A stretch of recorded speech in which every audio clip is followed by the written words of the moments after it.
Magandang araw sa inyong lahat mga boss. Andito na naman tayo nagbabalik si Clifford Dama Vlogs.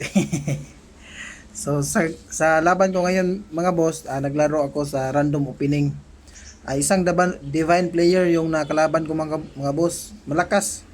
Sobrang lakas niya talaga mga boss. Sana sa laban namin ngayon mga boss, meron kayong matutunan na aral ito mga boss. Disclaimer lang po mga boss sa mga iba dyan na magagaling. Mga boss, sa totoo lang, mas malakas pa kayo sa akin. Hindi talaga ako masyadong malakas. So, wag nyo naman sana akong ibabash na basic lang yung mga tirada ko. Kasi, hindi ko naman kayo inaano, mga boss. So, sana, suportahan nyo lang din ako mga boss. Sa totoo talaga mga boss, mahina lang talaga ako. Nag-aano lang ako mga boss, nagko-content creator lang ako mga boss para sa mga beginners. Kung malakas ka na mga boss, pwede ka naman hindi ka tumingin sa mga videos ko. Kasi meron kasi akong mga nagaano mga boss na minsan may naano ako. Hindi ko na sasabihin mga boss na mahina lang daw, basic lang yung mga tirada ko. So wala namang problema doon mga boss. Okay lang 'yun. So yun lang mga boss, sana ano lang mga boss, enjoy lang natin yung laro at enjoy lang natin yung mga laro. So, mga boss, ito yung laban ko kay Annie Robs. Nakaano na to mga boss, random opening ito. Tapos naka-sit up na po yung laban namin mga boss. Naka-sit up na po yung pesa. So, siya yung first move mga boss. Tira siya 313. Tapos 214 ako mga boss.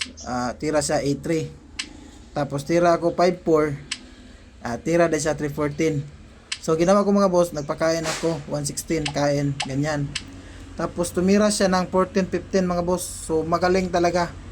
May tirada talaga yung taong to mga boss. Malakas din talaga. So yung tinira ko dito mga boss is 10-5. So tinirahan niya ako ng 116 mga boss, dinalawan niya ako. So dibaldin ako ng isa mga boss, logi na ako ng isa. Pero inayaan ko lang kasi may timing pa ako mamaya dyan. Nagtira lang ako ng 16-13. Tapos tira siya 10-5. So magaling talaga mga boss. Para sa akin lang mga boss, yan talaga yung tamang counter niya, 10-5. So yung ginawa ko dito mga boss, pinakain ko lang 5-1. Kain ako dalawa. Pagkain niya mo mga boss, mabante lang ako. So sa ganitong posisyon mga boss, practical lang talaga to. Patalasan to ng pag-iisip at lalim ng imahinasyon. So sana mga boss, sa laban na to mga boss, meron kayong mapupulot na aral. So tira sa 416 mga boss, tira lang din ako 416. Tapos pakain siya mga boss, ganyan. Tira lang ako 12-7 timing. Tapos timing siya 9-5. So sinayang ko mga boss. Tapos nag 11-6 lang siya, kain ako, sinayang niya ulit. So magaling talaga. So Annie Robs, tumira lang ako ng 115 mga boss, ganyan. Tapos tumira ako advance 16-14. Tapos tira ako ng 11-7. So sa posisyon nito mga boss, gusto ko na lang sana hahanap na ako ng draw kasi medyo tagilid yung posisyon ko. So sinayang niya mga boss, inilag ko na lang. Tapos tira siya 10-6, umabante lang ako.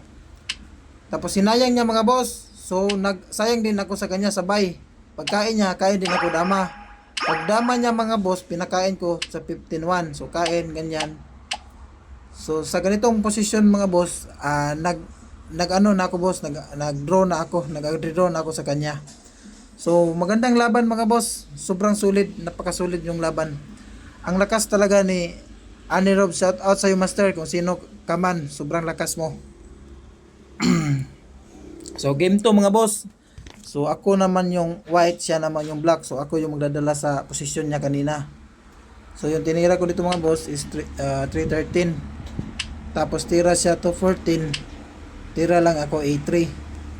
So tira siya 54. So parang same scenario lang kanina mga boss. Yung tinira ko kanina, parang ginaya niya lang din. So yun nga mga boss, kasi naka-sit up position na to mga boss kasi so yung mangyayari dyan, parang gagayahin mo talaga yung ano yung tinulak kanina para maging draw lang. So tingnan nyo mga boss, magandang laban pa to. So tira ako 314, is pakain din siya mga boss. So gaya-gaya talaga. So advance din ako 14-15, tapos tira din siya 16-13. So magaling. Maganda talaga mga boss. Pinakain ako dalawang mga boss ganyan. Tapos nag-iba siya ng variation mga boss. Yung sa akin kanina tumira ko 10-5, pero yung sa kanya mga boss is 11-6. So okay lang mga boss. Maganda naman yung 11-6 na tira. Wala namang problema dyan. So timing lang ako 10-5. Pagkain niya, tumira ako ng 5-1. Sa pagtira niya ng 10-6 mga boss, dito na natamaan siya ng lansis mga boss. Siguro napadali siguro siya sa pagtira, or di niya masyadong nabasa yung ano mga boss, di niya napansin na may lansin na pala.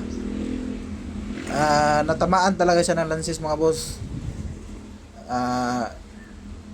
Dito lang yung sekreto na tirada dito mga boss, is dito lang sa pagkain ka lang ng 15-2. Pagkain yan mga boss ganyan. So dama na ako mga boss, tapos dibalde pa siya ng isa. Tumira siya ng A3 mga boss, tapos bigla siyang nag-disconnect. So alam na niya mga boss kung ano yung kahinatnan niya. So sumurinder na po siya sa ganitong posisyon mga boss. Siguro nag-surrender na siya kasi alam niya yung kahinatnan ng laro. Matatalo pa din siya. So magandang laban mga boss, sobrang sulit, napakaganda yung laban. Shout out sa iyo Master Annie Robs. Sobrang galing mo idol, napakagandang laban.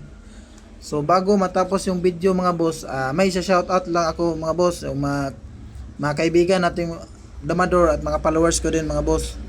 So shout out sa iyo Idol Larry Dama PG ng Dimiao Bohol. And shout out din sa iyo Idol Sugabo Earl Ivan ng Carmen Bohol. And shout out din sa bago nating followers mga boss, si Munib Indanan ng Zamboanga City. And shout out din sa isang dama player na magaling din, si John Lee ng Palumpon Leyte. Shout out sa iyo master. And shout out din sa kaibigan natin na si Kelvin Pameron Rama ng Padada Davao. And shout out din kay Masrin ng Maguindanao Cotabato. And shout out din sa iyo boss Elmar de Taunon. And shout out din sa iyo boss Oscar Amakin, champion ng Panglao number 1.